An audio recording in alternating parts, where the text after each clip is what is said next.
Rape કરનાર એક engineer કાઠમાંડુના mayor બન્યા અને હવે નેપાળના વડાપ્રધાન બનવાની તૈયારીમાં છે. 35 વર્ષીય બાલેન્દ્ર શાહ ઉર્ફે બાલેની 4 વર્ષ જૂની પાર્ટી આરએસપી ચૂંટણીમાં સૌથી આગળ છે. બાલેન સત્તામાં આવે તો સૌથી મોટો પડકાર રહેશે દેશની અર્થવ્યવસ્થા અને પાડોશીઓ સાથેના સંબંધો સુધારવા. ભારત સાથે રોટી બેટીના સંબંધ ધરાવતા નેપાળે છેલ્લા કેટલાક સમયથી ભારતથી દૂરી બનાવી છે. નમસ્કાર, હું છું સમીર. બાલેન શાહનું પીએમ બનવું ભારત માટે ચિંતાનું કારણ બનશે કે મોકો બનશે, અને તેમની જિંદગીની કહાની શું છે એ વિશે બધું જાણીશું આજના એક્સપ્લેનરમાં.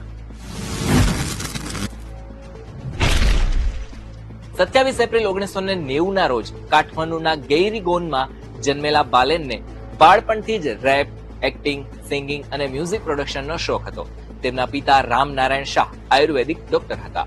કાઠમાંડુમાંથી ગ્રેજ્યુએશન કર્યા પછી બાલેનને કર્ણાટકના વિશ્વેશ્વરૈયા નેશનલ ઇન્સ્ટિટ્યૂટ ઓફ ટેકનોલોજીમાંથી સ્ટ્રક્ચરલ એન્જિનિયરિંગમાં માસ્ટર્સ કર્યું. સપ્ટેમ્બર 2015માં જ્યારે નેપાળમાં નવા બંધારણની જાહેરાત પછી ભારતે અઘોષિત નાકાબંધી કરી ત્યારે બાલેને તેનો વિરોધ કર્યો. 2018માં બાલેને સબીના કાફલે સાથે લગ્ન કર્યા. સબીના વ્યવસાય હેલ્થ વર્કર છે. બાલેને મે 2022માં પહેલી વખત કાઠમાંડુ મેયર પદ માટે નિર્દલીય ઉમેદવારી ભરી અને 23,000થી વધુ વોટથી જીત્યા હતા. તેઓ સોશિયલ મીડિયા પર ખૂબ જ પોપ્યુલર છે. સપ્ટેમ્બર 2025માં નેપાળમાં થયેલા જેન ઝી પ્રોટેસ્ટ દરમિયાન તેમણે યુવાનોના માર્ગદર્શન અને સપોર્ટ માટે ગીતો પણ રચ્યા હતા. ભ્રષ્ટાચાર અને નેતાઓ વિરુદ્ધ તેમના ગીતો યુવાનોની અવાજ બન્યા હતા. આ આંદોલનના કારણે પીએમ ઓલીને રાજીનામું આપવું પડ્યું.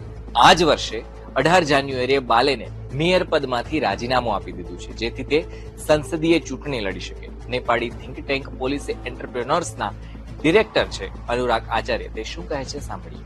આ ચૂંટણી નવા ચહેરાની ચૂંટણી છે. મોટા ભાગના યુવા વોટર્સ માટે જૂના ચહેરા બેકાર છે. યુવાનો માને છે કે બાલેન જૂના નેતાઓ જેટલા ખરાબ તો નહીં જ હોઈ શકે. બાલેનનો ભારત પ્રત્યેનો રવૈયો શું છે?